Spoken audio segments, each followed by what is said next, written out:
Chapter 12. The war was now over, but Giuliano's had just begun. In the course of 2 years, Salvatore Giuliano had become the most famous man in Sicily. He built up his domination of the northwest corner of the island. At the heart of his empire was the town of Montelepre. He controlled the towns of Piani de Greci, Borghetto, and Partenico, and the murderous town of Corleone, whose inhabitants were so ferocious they were notorious even in Sicily. He ranged just short of Trapani, and he threatened the town of Monreale and the capital of Sicily itself, Palermo. When the new democratic government in Rome put a price of 10 million lire on his head, Giuliano laughed and continued to move confidently through many of the towns. He even dined occasionally in the restaurants of Palermo. At the end of the meal he would always leave a note under the plate which read, "This is to show that Turri Giuliano can go wherever he likes." Giuliano's impregnable fortress was the vast galleries of the Camerata mountains. He knew all the caves and all the secret paths. He felt invincible here.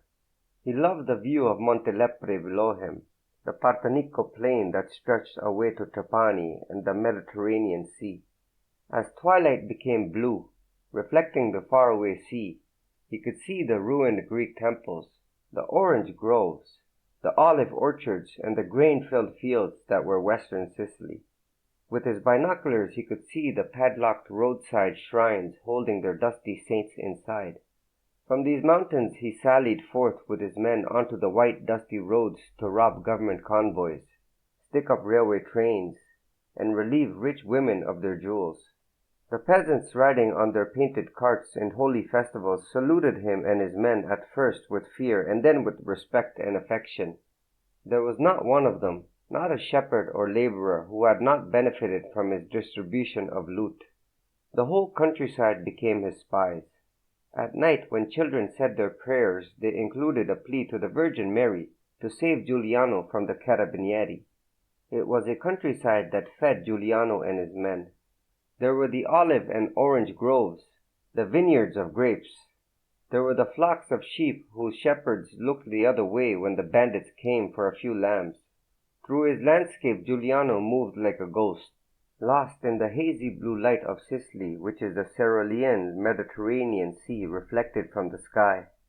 The winter months were long in the mountains, cold, and yet Giuliano's band grew.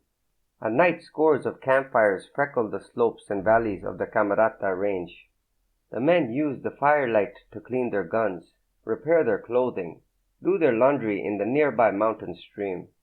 Preparing the communal evening meal sometimes caused arguments. Every village in Sicily had a different recipe for squid and eels, disagreed on what herbs should be disbarred from the tomato sauce, and whether sausages should ever be baked. Men partial to the knife for murder liked to do laundry. The kidnappers preferred the cooking and sewing chores. The raiders of banks and trains stuck to cleaning their guns. Giuliano made them all dig defense trenches and establish far-flung listening posts so they could not be surprised by government forces. One day when the men were digging, they came upon the skeleton of a giant animal, bigger than they could imagine. Hector Adonis arrived that day bringing books for Giuliano to study, for Giuliano was curious now to know everything in the world. He studied books of science, of medicine, of politics, philosophy, and military techniques.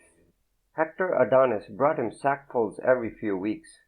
Giuliano took him to where the men had dug up the skeleton. Adonis smiled at their puzzlement. "Haven't I given you enough books on history?" he said to Giuliano.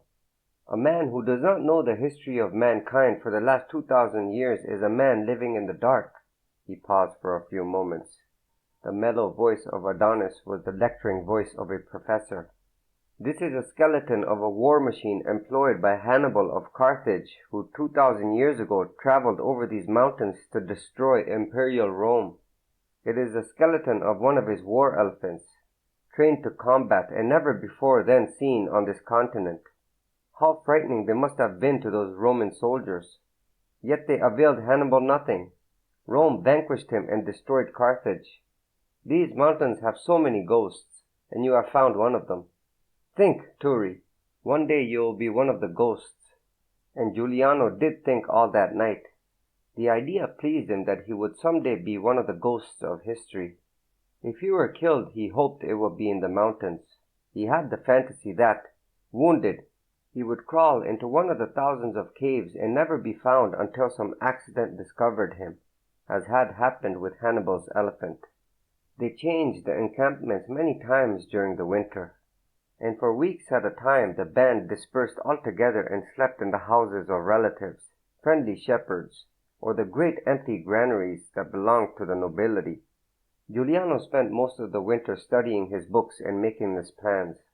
He had long talks with Hector Adonis. In early spring he went with Pisciotta down the road that led to Trapani. On that road they saw a cart with new painted legends on its side. For the first time they saw a panel showing the legend of Giuliano. It was a scene painted in gaudy reds, Giuliano taking the emerald ring from the finger of the Duchess as he bowed before her. In the background was Pisciotta holding a machine gun and threatening a group of cowering armed men. It was on that day, too, that they first wore the belt buckles with an eagle and a lion rampant etched on a rectangular block of gold. The buckles had been made by Silvestro, who now served as their armorer. He had given them to Giuliano and Pisciotta. It became an emblem of their leadership of the band. Giuliano always wore it, Pisciotta only when he was with Giuliano, for Pisciotta often went into towns and villages disguised, even in the city of Palermo. At night in the mountains, Giuliano, when he took off the belt, studied the rectangular buckle of gold. On the left side there was an eagle that looked like a man in feathers. On the right side was a lion rampant, its paws, like the eagle's winged arms, supporting a filigree circle between them. The lion especially fascinated him with its human body below the leonine head. The king of the air, the king of the ground, etched into soft yellow gold. Giuliano thought of himself as the eagle, Pisciotta the lion, and that circle, Sicily. For centuries, kidnapping of the rich had been one of the cottage industries of Sicily. Usually the kidnappers were the most fearsome of the mafiosi, who had merely to send a letter before the kidnapping. This would be in the polite form, to the effect that to avoid troublesome details the ransom be paid in advance. Like a wholesaler's discount for immediate cash payment, the ransom would be considerably less because all the irritating details, such as the actual kidnapping, did not have to be performed. For in all truth, such a thing as kidnapping a famous personage was not as easy as people thought it was. It was not a business for greedy amateurs or scatterbrained lazy good-for-nothings who refused to work for a living. Nor was it ever the harebrained, suicidal event that it was in America, where its practitioners had given kidnapping a bad name. Even the word kidnapping was not used in Sicily, since children were not held for ransom unless they were accompanied by an adult. For say what you would of a Sicilian, that they were born criminals, that they murdered as easily as a woman picked flowers, that they were as cunningly treacherous as Turks, that they were socially 300 years behind the times, yet no one could dispute that Sicilians loved, no, they idolized children. So there was no such thing called kidnapping in Sicily. They would invite a rich person to be their guest, and he could not be released until he had paid room and board, as in a fine hotel. This cottage industry had developed certain rules over hundreds of years. The price was always negotiable through intermediaries such as the mafia. There was never any violence offered to the guest, if he cooperated. The guest was treated with the utmost respect, always addressed by his rank, such as prince or duke or even archbishop. If some bandit chose to endanger his soul by seizing a member of the cloth, even a member of parliament was called honorable to his face, though everyone knew these rascals were greater thieves than anyone. This was done out of prudence. History showed it was a policy that paid off. Once the prisoner was released, he did not show any desire for vengeance as long as his dignity had been preserved.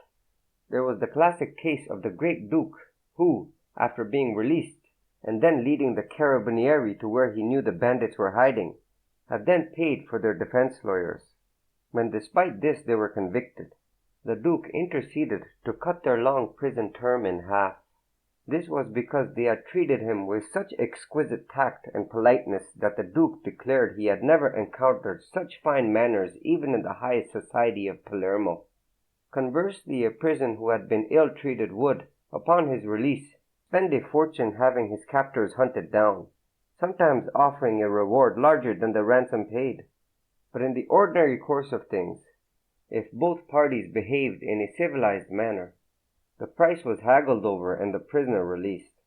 The rich of Sicily had come to think of this as a sort of unofficial tax for their living in the land they loved, and since they paid so little taxes to the official government, they bore this cross with Christian resignation. Stubborn refusal or extended haggling was remedied by mild coercion. Then perhaps an ear was cut off, a finger amputated. Usually these were sufficient to bring everybody to his senses, except for those extremely sad, rare cases when the body had to be delivered, ritually mutilated and riddled with bullets, or, in the olden days, stabbed numerous times in the pattern of a cross. But inviting a guest was always a painstaking endeavor. The victim had to be observed for a period of time so that he could be snatched with minimum violence. Even before that, 5 or 6 hiding places had to be prepared and stocked with supplies and guards, for it was understood that the negotiations would be drawn out and the authorities would search for the victims. It was a complicated business not for amateurs. When Guiliano decided to enter the kidnapping business, he was determined to entertain only the richest clients in Sicily. In fact, his first victim was the island's wealthiest and most powerful noble. This was Prince Olorto, who not only had vast estates in Sicily but also a virtual empire in Brazil. He was the landlord for most of the citizens of Montelepre, their farms and their houses. Politically, he was the most powerful man behind the scenes. The Minister of Justice in Rome was a close personal friend, and the former king of Italy himself had stood godfather to the prince's child. In Sicily, the overseer for all his estates was Don Croce himself. It went without saying that the magnificent salary Don Croce was paid also included insurance payments to preserve Prince Olorto's person from kidnappers and murderers and his jewels and cattle and sheep from thieves. Safe in his castle, the walls guarded by Don Croce's retainers, the gatesmen, and his own personal guards, Prince Olorto prepared for a peaceful and enjoyable evening of watching the stars in the heavens through the huge telescope which he loved more dearly than anything on earth. Suddenly there was a sound of heavy footsteps on the winding stairs that led to his observatory tower. The door crashed in, and 4 roughly clad men holding guns filled the tiny room. The prince covered his telescope protectively with his arm and turned away from the innocent stars to face them. When the prince saw Terranova's ferret-like face, he offered up his prayers to God. But Terranova said to him courteously, "Your lordship, I am ordered to bring you to the mountains for a holiday with Turri Giuliano. You will be charged room and board for your visit. That is our custom. But you will be looked after like a newborn babe." The prince tried to hide his fear. He bowed and asked gravely, "May I take some medicines and a few clothes?" Terranova said, "We will send for them. Speed now is of the essence. The carabinieri will arrive shortly, and they are not invited to our little party. Now please go before me down the steps, and don't try to make a run for it. Our men are everywhere, and even a prince can't outrun bullets." At the side gate far down the wall, an Alfa Romeo and a jeep were waiting. Prince Olorto was thrust into the Alfa Romeo with Terranova. The others jumped into the jeep, and the 2 vehicles sped up the mountain road. When they were a half hour from Palermo and a short distance from Montelepre, the car stopped and all the men got out. There was a roadside shrine with the figure of a Madonna, and Terranova knelt briefly before it and crossed himself. The prince, who was a religious man, suppressed the impulse to do likewise, fearing it would be taken as a sign of weakness or of supplication to these men not to harm him. The 5 men spread out into a wide star formation, the prince in its center. Then they started walking down a steep slope until they came upon a narrow path that led into the vast wilderness of the Camerata Mountains. They walked for hours, and often the prince had to ask for a rest, which the men accompanying him granted courteously. They sat beneath a huge granite rock and ate supper. There was bread, a coarse loaf, a huge hunk of cheese, and a bottle of wine. Terranova shared this equally among the men, including the prince, and even with an apology. "I'm sorry to offer you nothing better," he said. "When we get to our camp, Guiliano will give you a hot meal, perhaps some good rabbit stew. We have a cook who worked for restaurants in Palermo." The prince thanked them courteously and ate with good appetite. Indeed, with better appetite than for the grand dinners he was used to. The exercise had made him ravenous. He had not felt such hunger for many years. Taking a packet of English cigarettes from his pocket, he offered them around. Terranova and each of his men took one gratefully and smoked avidly. The prince mentally noted the fact that they did not appropriate the packet for their own use, so he was emboldened to say, "I have to take certain medicines. I am diabetic and I must have insulin every day." He was surprised at Terranova's concern. "But why didn't you say so?" he asked. "We could have waited a minute. But in any case, don't worry. Guiliano will send for it and you will have it in the morning. I give you my promise." "Thank you," the prince said. Terranova's thin, whippet-like body seemed always to crouch with courteous and intense attention. His ferret face was always smiling and receptive. But he was like a razor, of use for service but also able to turn into something deadly. And then they resumed their march. Terranova at the point of the star formation. Often Terranova would drop back to chat with the prince and reassure him he would come to no harm. They had been ascending and finally they reached the flat-topped plain of the mountain. 3 fires were going and picnic tables with bamboo chairs rested near the cliff edge.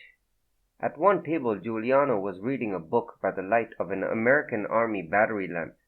There was a canvas bag filled with other books resting at his feet. The bag was covered with geckos, and indeed there was a loud, steady hum that filled the mountain air, which the prince recognized as the sound of millions of insects. It did not seem to bother Guiliano. Guiliano rose from the table and greeted the prince with courtesy. There was no air about him of captor to prisoner, but there was a curious smile on his face, for Guiliano was thinking how far he had come. 2 years before he had been a poor peasant. Now he held at his mercy the man with the bluest blood and richest purse in all of Sicily. "Have you eaten?" Guiliano asked. "Is there anything you need to make your visit with us more pleasant? You will be with us for some time." The prince admitted to hunger and explained his need for insulin and other medicines. Guiliano called down over the side of the cliff, and soon one of his men came rushing up the path with a pot of hot stew. Guiliano had the prince write in great detail exactly what medicines he needed. "We have a chemist friend in Monreale who will open his shop for us no matter what the hour," Guiliano said. "You will have your medicine by noon tomorrow." When the prince had finished eating, Guiliano led him down a slope and into a small cave where there was a straw bed with a mattress on it. 2 of the bandits following them had blankets, and the prince was amazed to see they even had white sheets and a huge lumpy pillow. Guiliano noticed his amazement and said, "You are an honored guest and I will do everything so that you may enjoy your little vacation. If any of my men offer you any disrespect, please inform me. They have received strict instructions to treat you with all regard for your rank and your reputation as a patriot of Sicily. Now sleep well. You will need all your strength, for we make a long march tomorrow. A ransom note has been delivered and the carabinieri will be out in force searching, so we must be a long way from here." The prince thanked him for his courtesy and then asked what the ransom would be. Guiliano laughed, and the prince was charmed by that youthful laugh, the boyish handsomeness of his face.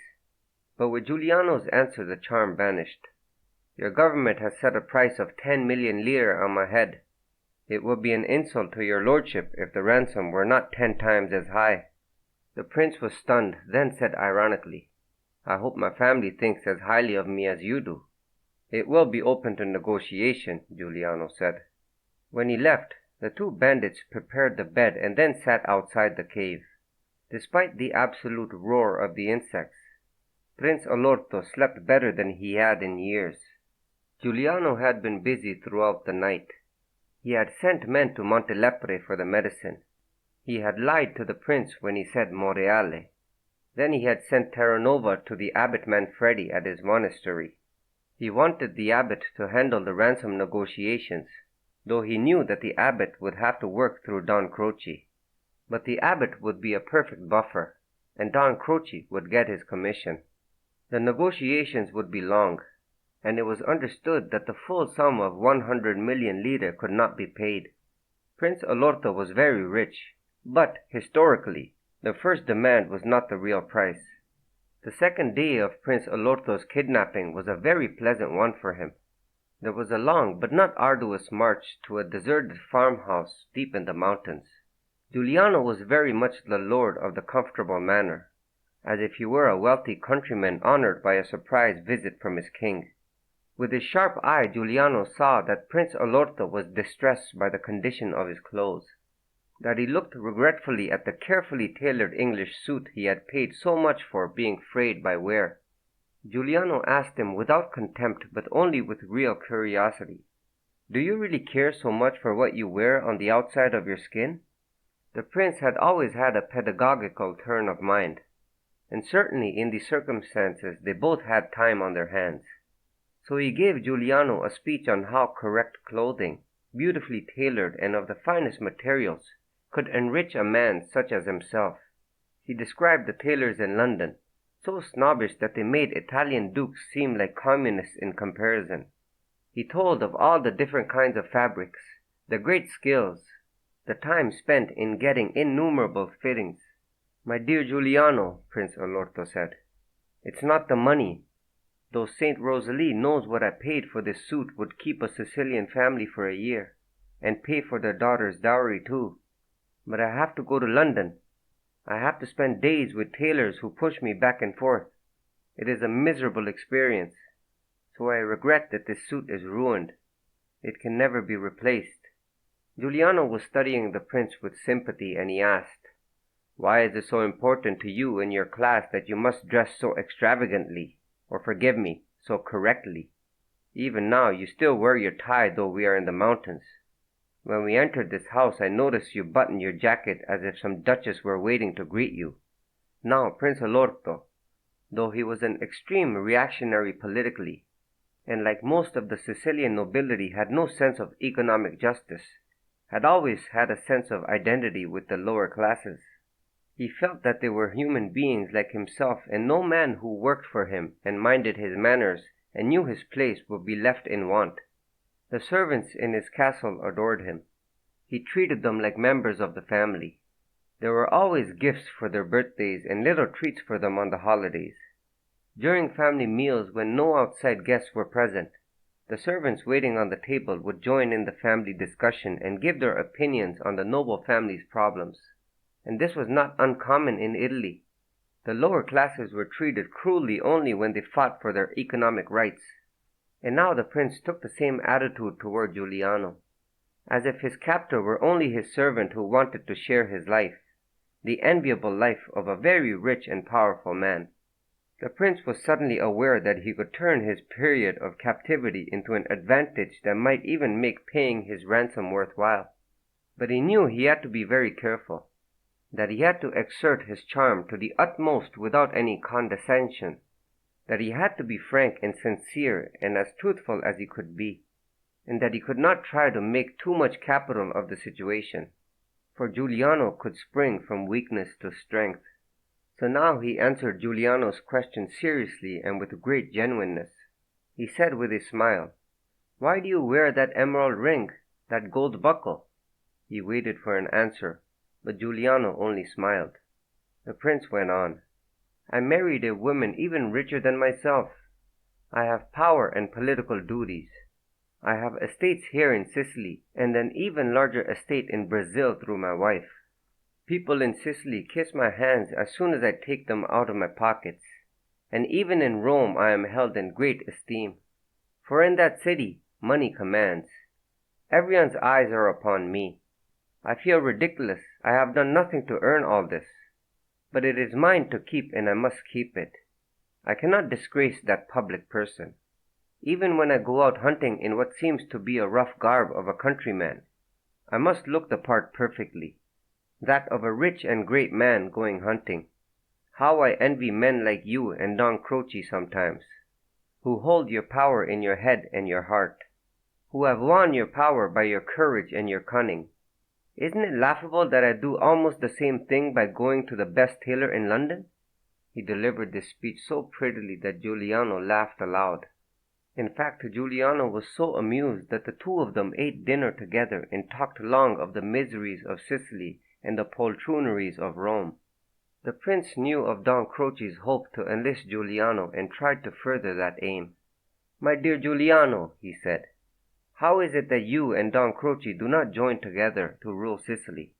He has the wisdom of age, you have the idealism of youth. There is no question that both of you love Sicily. Why can you not join forces in the times ahead which are dangerous for all of us?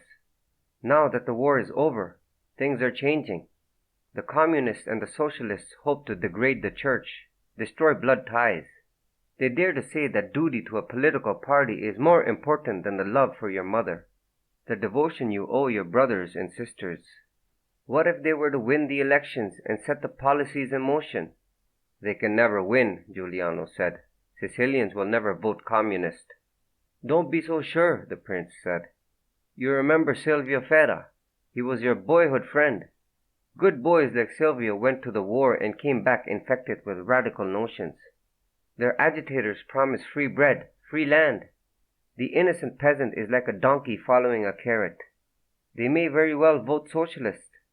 I have no love for the Christian Democrats, but I would do everything to prevent a socialist government," Guiliano said. "Only you and Don Croce can ensure the freedom of Sicily," the prince said. "You must join together. Don Croce speaks always as if you were his son. He has a positive affection for you, and only he can avert a great war between you and the friends of the friends. He understands that you do what you must do. I understand it too. But even now the three of us can work together and preserve our destinies. If not, we can all go down to destruction." Guiliano could not contain his anger. What insolence the rich had! He said with lethal calm, "Your own ransom has not yet been settled, and yet you propose an alliance? You may be dead." The prince slept badly that night, but Guiliano showed no further ill will, and the prince spent his next 2 weeks in a very profitable fashion. His health improved and his body toned up with the daily exercise and fresh air. Though he had always been slim, he had acquired deposits of fat around his middle, and these now disappeared. Physically, he had never felt better. And mentally, too, he was exhilarated. Sometimes when he was moved from place to place, Guiliano was not with the party guarding him, and he had to make conversation with men who were illiterate and ignorant of any culture. But he was surprised at their character. Most of these bandits were naturally courteous, had a native dignity, and were by no means unintelligent. They always addressed him by his rank and tried to grant his every request. He had never come so close to his fellow Sicilians before, and he was surprised to feel a renewed affection for his land and his people. The ransom, finally settled at 60 million lire in gold, was paid through Don Croce and the abbot Manfredi. The night before his release, Prince Olorto was given a banquet by Guiliano and his chiefs and 20 of the most important members of the band. Champagne was brought from Palermo to celebrate the occasion, and they all toasted his imminent freedom, for they had grown fond of him. The prince gave the final toast. "I have been a guest at the most noble family houses in Sicily," he said, "but I have never received such good treatment, such hospitality, or men with such exquisite manners as I have here in these mountains. I have never slept so soundly or eaten so well." He paused for a moment and said with a smile, "The bill was a little high, but good things always come dear." This brought a roar of laughter, Guiliano laughing loudest of all. But the prince noticed that Pisciota did not even smile. They all drank to his health and gave him a cheer. It was a night the prince would remember for the rest of his life, and with pleasure. The next morning, a Sunday, the prince was deposited in front of the Cathedral of Palermo. He went into church for early mass and said a prayer for thanksgiving. He was dressed exactly as on the day he was kidnapped. Guiliano, as a surprise and a token of his esteem, had his English suit repaired and cleaned by the finest tailor in Rome.